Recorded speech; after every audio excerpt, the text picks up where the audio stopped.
The Washington Post is reporting that only 1% of the Snowden documents have been published by The Guardian. The Guardian's editor, Alan Rusbridger, said yesterday that his decision to publish a series of articles based on Edward Snowden's leaks were absolutely the correct thing to do. He says that it is part of press freedoms, it is part of democracy to publish those items.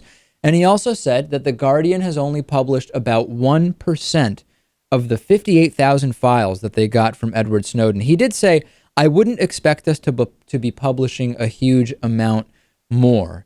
And then at the hearing, Rusbridger also said that while they were publishing all of these documents, they weren't just haphazardly publishing stuff, that they were in contact with both American and British intelligence services, and that they were in fact in touch more than 100 times, and they were really being careful, consulting, and he indicated they would continue to consult those groups. However, they aren't going to be put off by intimidation, and they also aren't going to be behaving recklessly. At the same time, Telegraph UK is saying that employees of The Guardian could face criminal charges based on having published these leaked documents from Edward Snowden.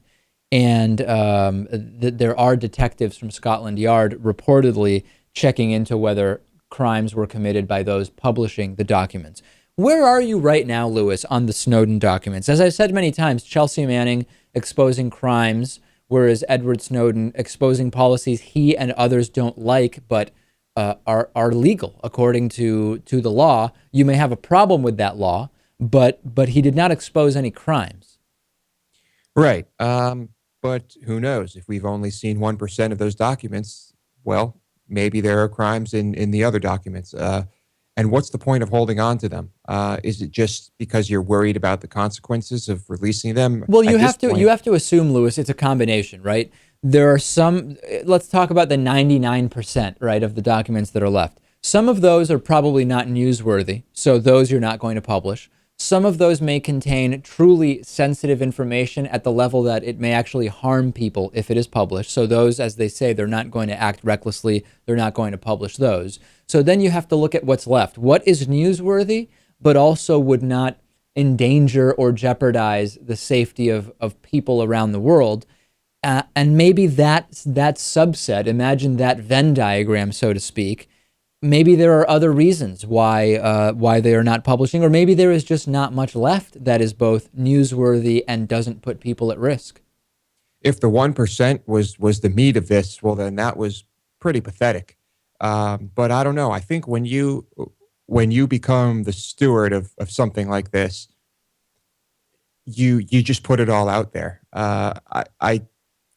I don't know how I would feel, honestly, if this hurt people, if people were hurt or harmed or compromised by information that was in these documents. Yeah, but Lewis, think about WikiLeaks, though, right?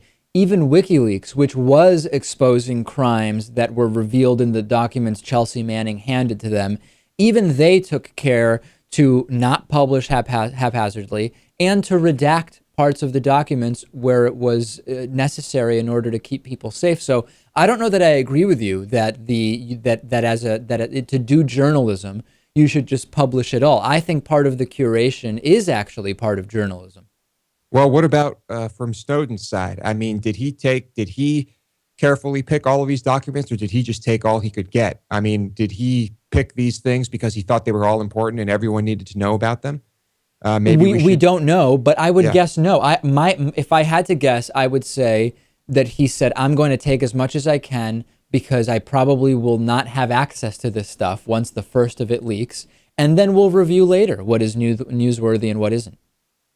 Could be. I just, I wish we knew what was in there, and maybe, I don't know, maybe we'd think differently about this whole thing if something were in there that were on par with what Chelsea Manning leaked.